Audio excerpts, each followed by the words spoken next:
নমস্কার, top news এট 10 আপনাদের সকলকে স্বাগত। আপনাদের সঙ্গে রয়েছে আমি জুনেলা।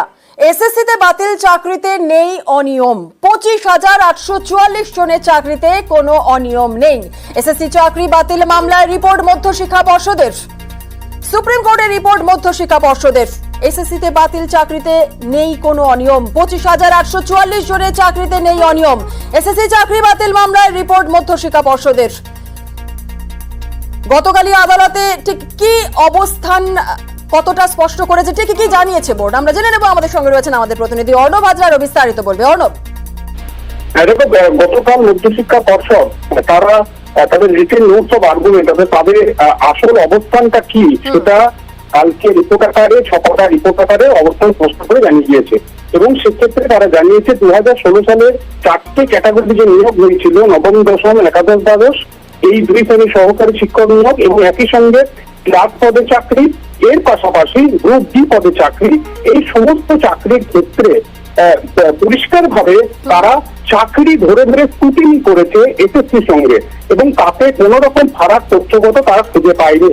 যে সমস্যাটা হয়েছিল তা হচ্ছে একাধিকবার অনেকেই কাউন্সিলিং এ কোন স্কুল চয়েস করার পর তারা জয়েন করেনি, তাই একটা চাকরির ক্ষেত্রে একাধিক সুপারিশপত্র বা একাধিক অ্যাপয়েন্টমেন্ট লেটার ইস্যু হয়েছে।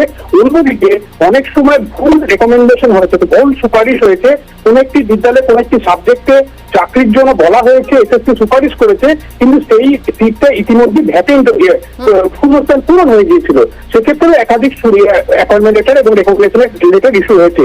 তাই এই ফারাকটা দেখা গেছিল। তাই কলকাতা হাইকোর্ট 22শে এপ্রিল তাদের এই এসএসসি এবং মধ্যশিক্ষা পর্ষদের মধ্যে তথ্যগত ফারাকটাকে বেশি করে হাইলাইট করে এই পুরো নিয়োগ বাতিল করেছে।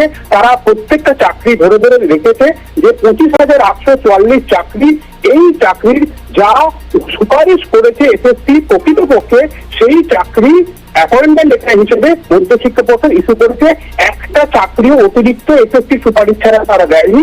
তবে ওএমআর বিকৃতি নিয়ে তারা কোনো তথ্য সুপ্রিম কোর্টে দেয়নি এবং একই সঙ্গে তারা জানাচ্ছে যে নবম, দশমের সহকারী শিক্ষক পদে 13,056 জনকে চাকরি দেওয়া হয়েছে, এটা একেবারে বৈধ। সহকারী শিক্ষক পদের একাদশ, দ্বাদশ শ্রেণীতে 5,757 জনকে চাকরি দেওয়া হয়েছে, এটা বৈধ।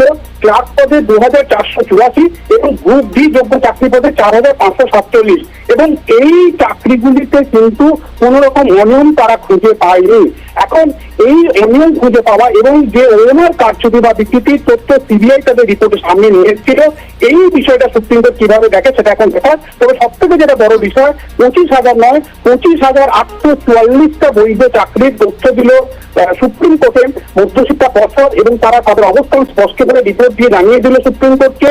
এবং মঙ্গলবার দিন এই মামলা, অর্থাৎ এসএসসি এই 36,000 চাকরি, প্রায় 26,000 চাকরি বাতিল মামলা, তার মামলার চূড়ান্ত শুনানি হয়েছে প্রধান বিচারপতি ডিওয়াই চন্দ্রচূড়ের বেঞ্চে এবং সেখানে এই মধ্যশিক্ষা পর্ষদের অবস্থান, কাজে মধ্যশিক্ষা পর্ষদ এবং এসএসসি একসঙ্গে স্ক্রুটিনি করে এই তথ্য তারা খুঁজে গেছে এবং খুঁজে পেয়েছে।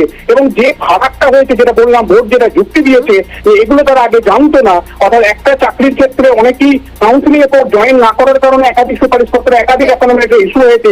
সেক্ষেত্রে কি সুপ্রিম কোর্ট অবস্থান নেয়, সিবিআই কি জানায়, মূল মামলাকারী কি জানায়, তারপরে হয়তো মঙ্গলবার দিন বিষয়টা সামনে আসবে। কিন্তু চূড়ান্ত শুনানির আগে এটা একটা অন্যতম গুরুত্বপূর্ণ তথ্য, এক্ষেত্রে 25,844টা চাকরি বৈধ এমনটা দাবি করে কোনো অনিয়ম নয় এমনটা মধ্যশিক্ষা পর্ষদ অবস্থান স্পষ্ট করে জানিয়ে দেবে 3রা আগস্ট সুপ্রিম কোর্টে। বেশ, ধন্যবাদ অর্ণব।